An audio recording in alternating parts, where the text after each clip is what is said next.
Hi, everybody. Welcome back to the podcast. So, we are going to kind of piggyback on last week's episode, which was You Are Resilient.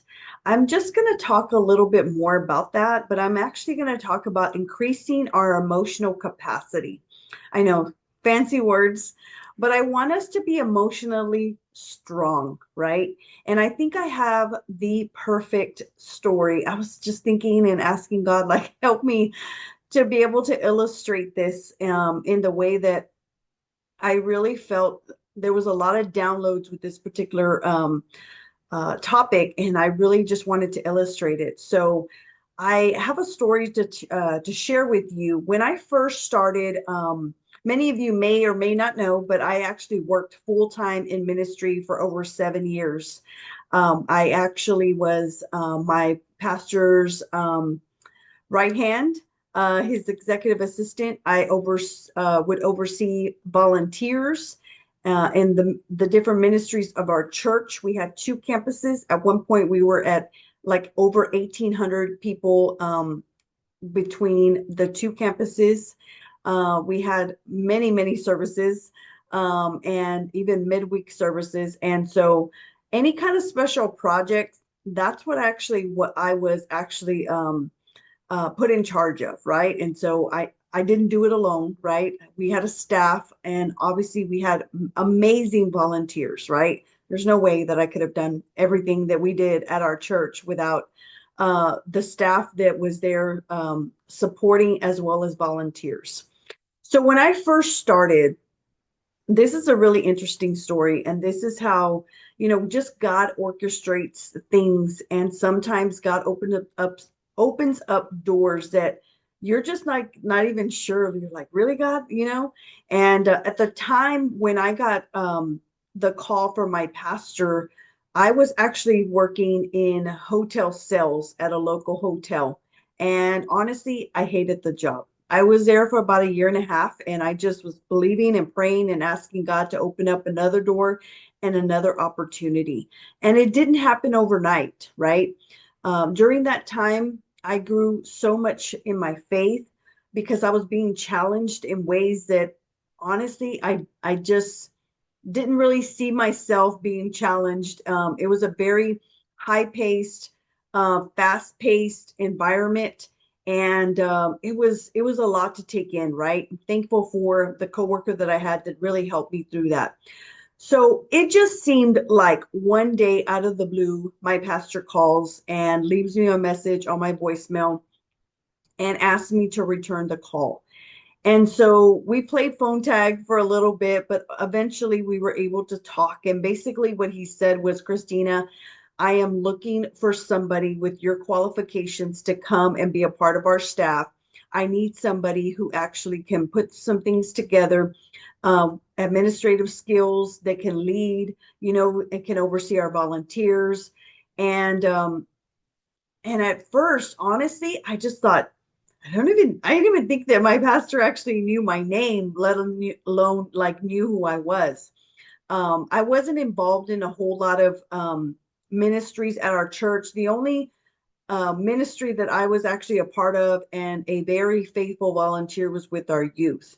I served with a great team of people, and I really enjoyed that. I really did.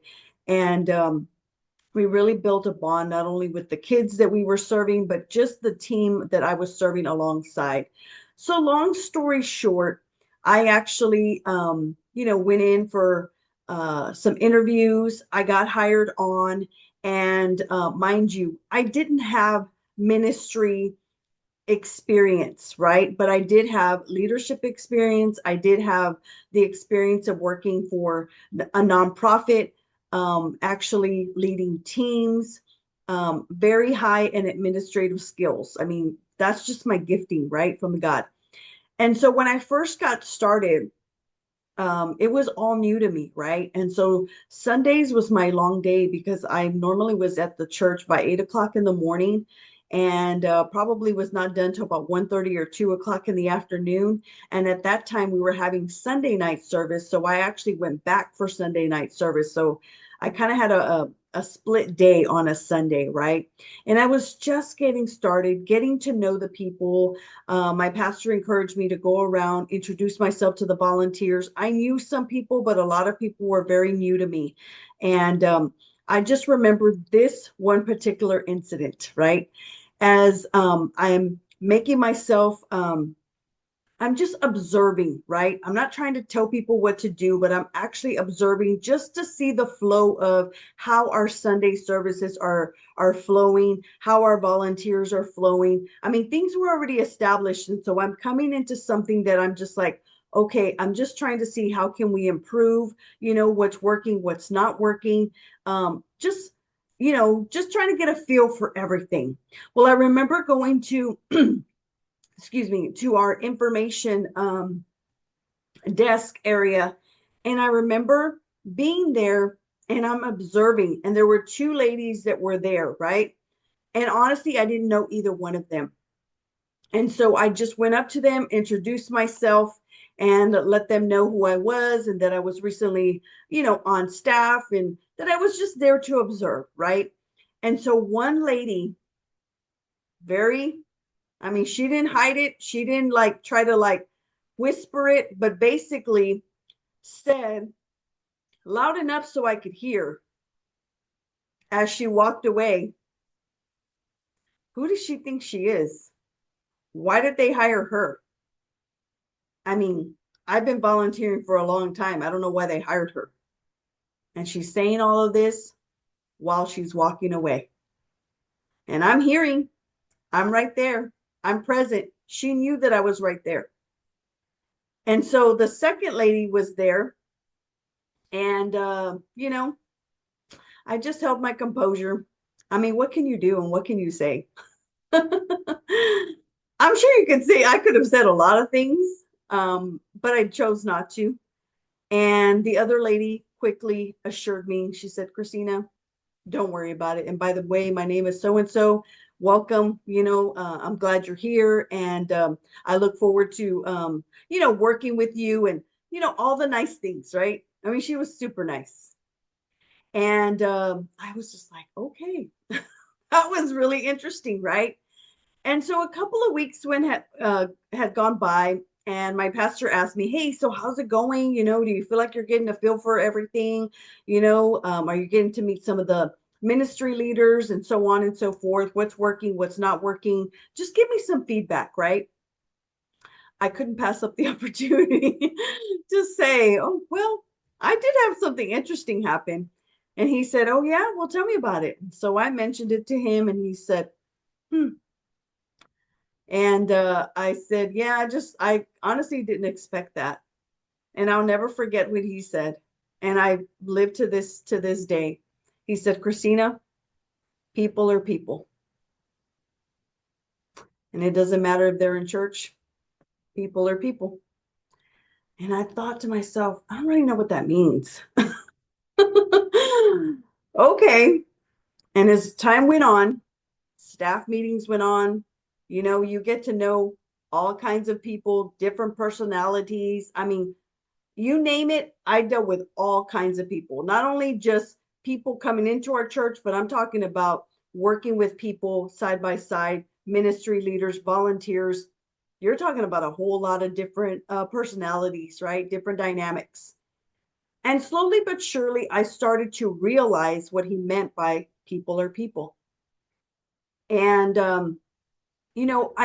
I think back to that, and I think how I could have easily been intimidated. I could have easily been knocked down. I could have easily just thought to myself, what am I doing here? Like, maybe she's right. You know, who do I think I am? But God had opened up that door. And I had a confidence inside of me knowing that door in particular had been opened solely by God. I mean, I had been praying, I had been believing, I had been asking God to open up the door. I had applied to other positions, other jobs, and nothing seemed to open.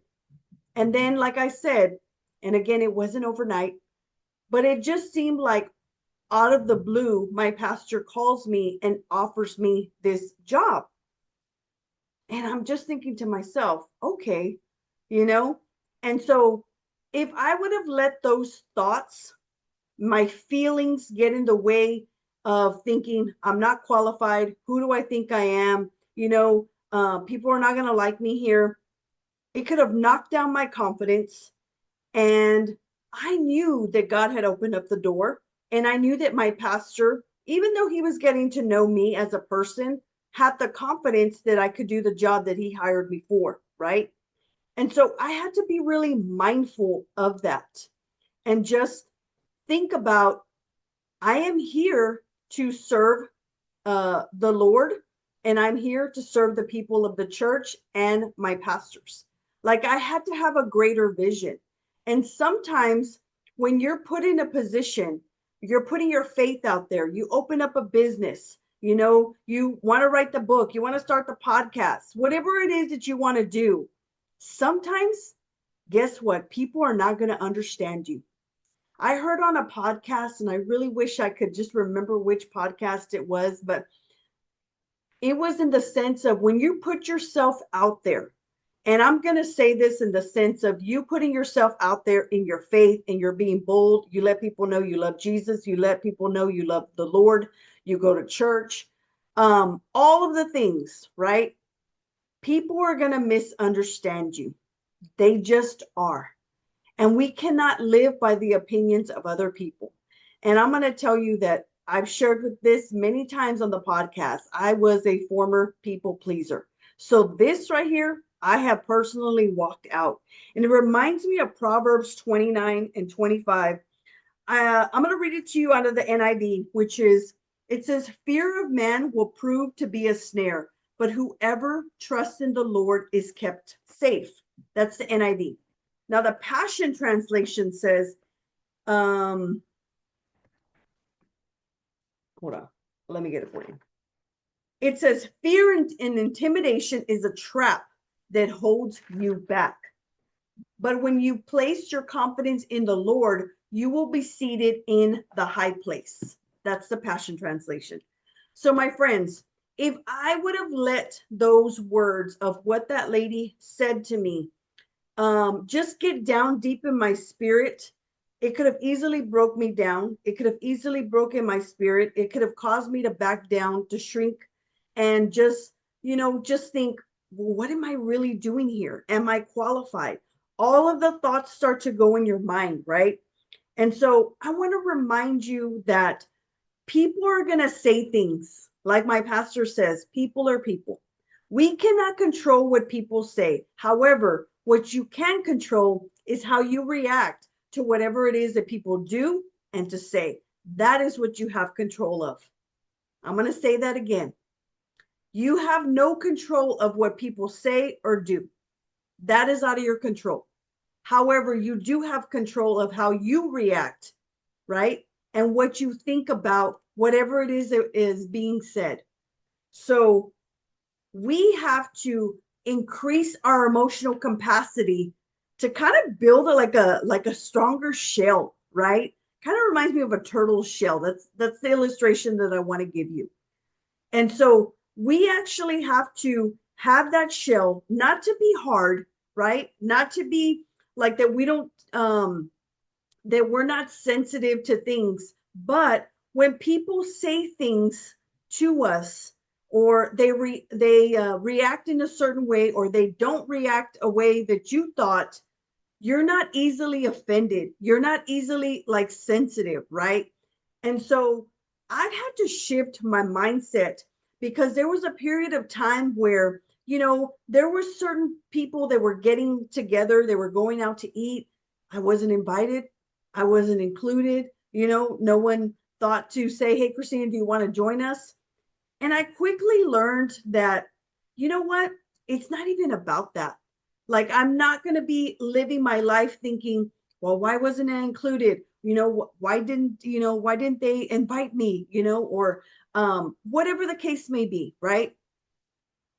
In reality, if you really shift your mindset to think that protection, it's God's protection. The rejection was God's protection. I got that from one of my mentors, Real Talk Kim. She talks about that a lot because if you really think about it, there's going to be times where God's going to close a door.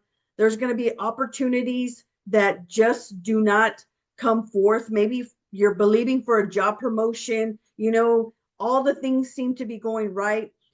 It just seems like you're the right person for the job, but then the opportunity never comes and they give it to your coworker.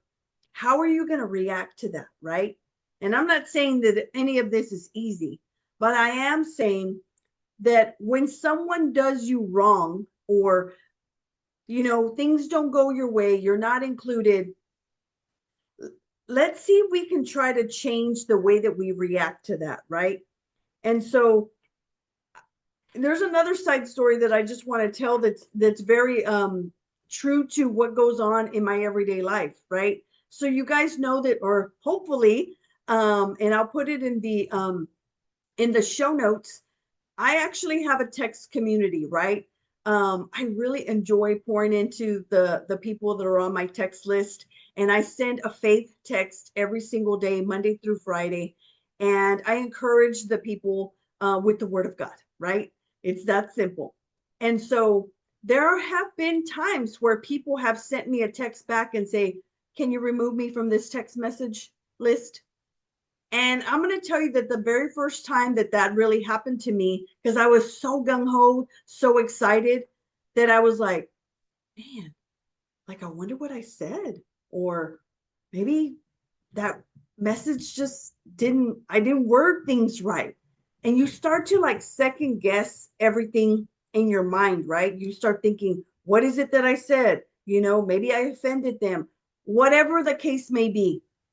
Well, can I tell you that how much I've grown from that? I was just sharing this the other day with a friend of mine because it happened again. Maybe 2 weeks ago, somebody said, "Hey, can you remove me from this text list?" And I said, "Sure." And that was it. And I just went around along with, what I was doing. I wasn't offended. I wasn't mad. I wasn't second guessing. I wasn't trying to figure out what is it that I said or didn't say. I just realized, okay, God's just weeding out the people that are not supposed to be, connected to me, right? Again, not everybody is going to like us. Not everybody's going to agree with us. The people I believe that are attracted to me, they see something in me. Maybe perhaps it reminds them of them, but those are the people that I'm meant to actually pour right back into, right? I'm not for everybody, and that's okay, and neither will you, my friends. So I want you to just shift your focus. So when you're outwardly, in this sense, I'm talking to you in the sense of when you were on an assignment from the Lord, I want you to stick to the assignment that God has given you, whatever that assignment is, right? Whether it is maybe you're starting a Bible study, you're starting an outreach ministry, maybe perhaps you're being more bold in your social media, or maybe you're sharing the gospel with people at work, whatever it is, fill in the blank, right? I want you to know that there's going to be people that are not going to get what God has given you the download and the assignment to do. They're just not going to get it. There's going to be people that are going to question. There's going to be people that are going to say, like, wow, why would you want to do that? Again, we're not here to please people. And the fear of man is a trap. So I want you to fully walk out whatever assignment God has given you, regardless if people understand or they don't understand. And yes, I know it's not very easy to do that, right? Because we want people to like us, we want people to agree with us. But I'm going to tell you that there's just going to be times where it's just not going to play out that way, my friends. And I want us to build up that emotional capacity, and like the turtle, is to kind of have a little bit of a harder shell. And I'm not in any way saying that you're not sensitive, but you're not overly sensitive to everything that comes your way, right? Somebody makes a comment, leaves a comment on social media. I mean, now that I'm actually more forward and I speak my faith, it's all over my social media. Like, that I'm a believer in Jesus Christ, that I love Jesus. I get a lot of comments. They're not always positive. They're not always good, right? People don't always understand, and that's okay. So today, I just really want you to increase your emotional capacity to be able to withstand the assignment that God has truly given you, and for you not to second guess, for you not to back down, for you not to think, man, am I really called by God? Yes, you are. So, my friends, if this podcast blessed you, I pray that it did. I want you to share it with a friend. You guys are doing an amazing job of introducing me to people who do not know who I am or know or know about Belief or Bigger. And thank you so much just for listening, for all the love, for all the support. And let me know, did this help you? Did this bless you? Give me some feedback. And my friends, know that God is good and you are blessed, and the best is yet to come. God bless you.